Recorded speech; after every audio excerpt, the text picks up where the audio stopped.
1984년 5월 24일 플로리다주 걸프포트의 조용한 마을. 한 여성이 집에서 나와 옆집을 찾아갔습니다. 그 집의 문을 노크해 보는데 아무런 반응이 없었죠. 이상하다는 생각에 문 옆에 창문을 요렇게 빼꼼히 들여다보는데 그 집에 사는 36살의 카렌 그리고리가 바닥에 쓰러져 있었습니다.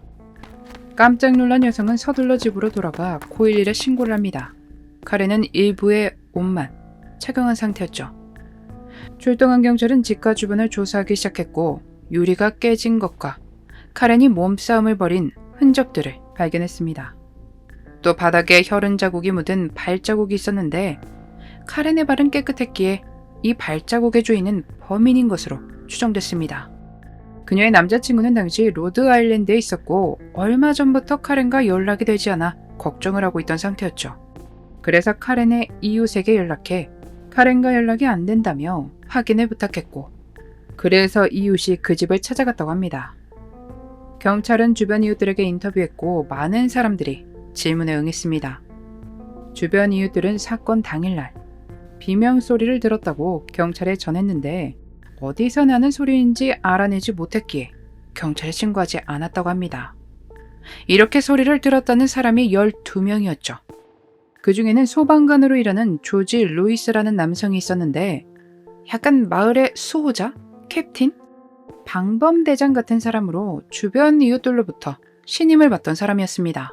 그는 카렌의 바로 길 건너편에 살고 있었는데 사건 당일 차고에서 라디오로 노래를 들으며 차 수리를 하고 있던 중 희미한 비명 소리를 들었다고 합니다. 그래서 서둘러 근원지를 찾기 위해 밖으로 뛰어나왔지만 특별한 무언가를 발견하지 못해 다시 들어왔다고 전했죠. 그가 딱 하나 이상하다고 기억하는 것이 있었는데 전날 밤 카렌의 집으로 차를 몰고 간 남성의 존재였습니다. 그는 그녀의 집 문 앞까지 걸어갔다가 다시 뒤돌아 나와 밖에 세워진 차들 중 한 대로 걸어갔고 완전히 떠나기 전에 메모 하나를 남겼습니다. 경찰은 그가 말한 것을 알고 있었죠. 수색할 때 피터라고 설명된 메모 하나를 발견했기 때문입니다.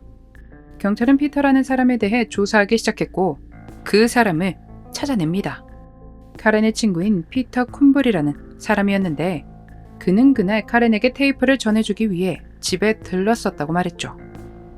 경찰은 그로부터 지문과 발자국을 받은 뒤 돌려보냈습니다.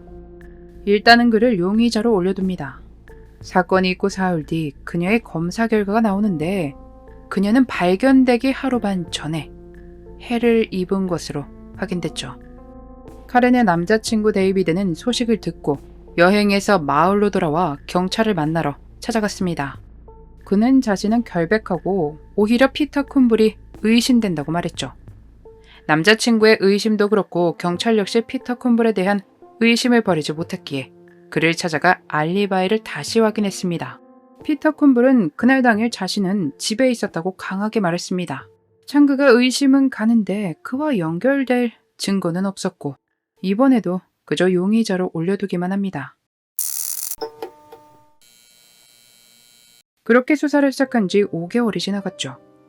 이때 경찰은 제보 하나를 받게 되는데 이 제보는 사건을 다시 돌아보게 만들었습니다. 제보자는 카렌의 집에서 몇 블록 떨어진 위치에 사는 사람으로 그날 밤 비명 소리를 들었는데 이게 길고 지속적이었다고 합니다. 이상한 부분을 느끼셨나요? 이것은 동네의 캡틴 조지 루이스와는 반대되는 제보였죠. 앞에서도 말씀드렸듯 루이스는 카렌의 바로 길 건너편에 사는 사람이었는데 그는 분명 작고 가냘픈 비명 소리를 들었으며 그 후엔 어떠한 것도 듣지 못했다고 했었습니다.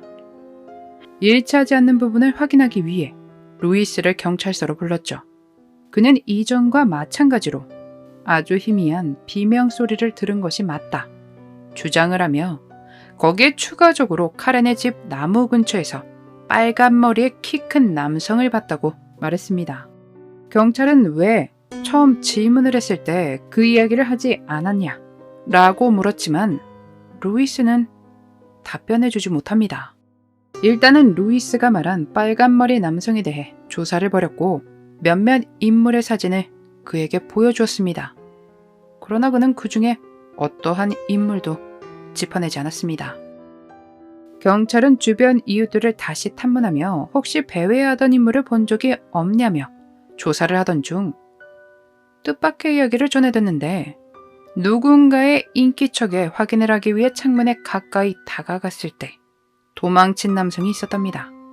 근데 글쎄 그는 동네의 캡틴 조지 루이스였습니다. 경찰은 그에게 질문을 했죠. 왜 남의 집 창문 앞에 있었냐고요. 아, 맞아요. 제가 창문 주변에 서성인 건 맞는데 단순히 동네를 둘러보던 중이었어요. 동네 방범대장으로서 의무를 다했을 뿐이죠. 라는 대답을 했습니다. 당당한 그의 모습에 경찰은 거짓말 탐지기 테스트 요청을 했고 그는 흔쾌히 허락하지만 실패했습니다. 그러자 그는 자신이 했던 말들을 바꿉니다. 그날 밤 본 남성이 자신을 위협했기 때문에 그게 두려워 긴장을 했고 그 바람에 테스트를 통과하지 못한 거다 라는 말을 했는데 이건 누가 봐도 쉽게 납득하지 못할 이유였죠. 경찰은 그에게서 지문과 발자국 채취를 합니다. 그리고 루이스에 대해 조사를 하는데 그는 사람 좋아 보였던 첫인상과는 다르게 이전 결혼 생활에서 아내를 매우 함부로 대한 전적이 있었습니다. 또 그의 친구들도 제보를 해왔는데 그가 카렌에게 관심을 보였었다는 제보였죠. 점점 더 그에게 초점이 맞춰지는 중에 발자국이 루이스의 것과 일치한다는 검사 결과가 나옵니다. 경찰은 증거들을 가지고 다시 신문을 했죠. 제가 창문으로 올라갔어요. 그런데 그녀가 쓰러져 있는 걸 발견하고 도우려고 집에 들어간 겁니다. 라며 애절하게 말했는데 그런데 여기서 그는 실수를 했습니다. 범인만이 알 수 있는 그녀의 외상인 세부 사항에 대해 말을 하고 만 겁니다.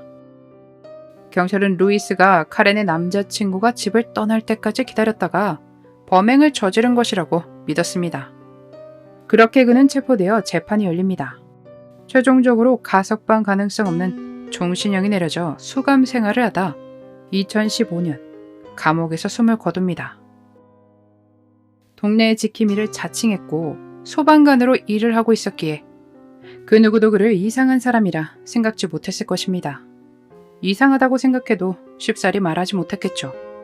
그는 이미 신임을 받던 사람이었으니까요.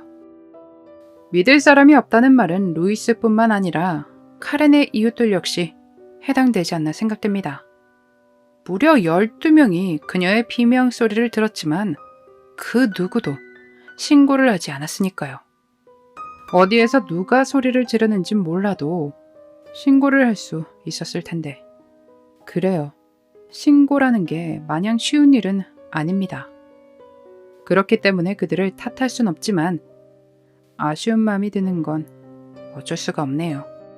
또 내가 이웃이었더라면 나는 어떻게 했을까 하는 생각도 듭니다. 여러분이라면 어떻게 하실 것 같나요? 의견을 댓글로 남겨주세요. 사람 좋아 보인다고 쉽게 믿으면 안 되겠습니다. 우리 구독자님들 그리고 시청해주러 와주신 모든 분들이 항상 주변을 살피고 안전하시길 바라겠습니다. 오늘도 함께 해주셔서 감사합니다. 모키노TV의 그날의 미스터리였습니다.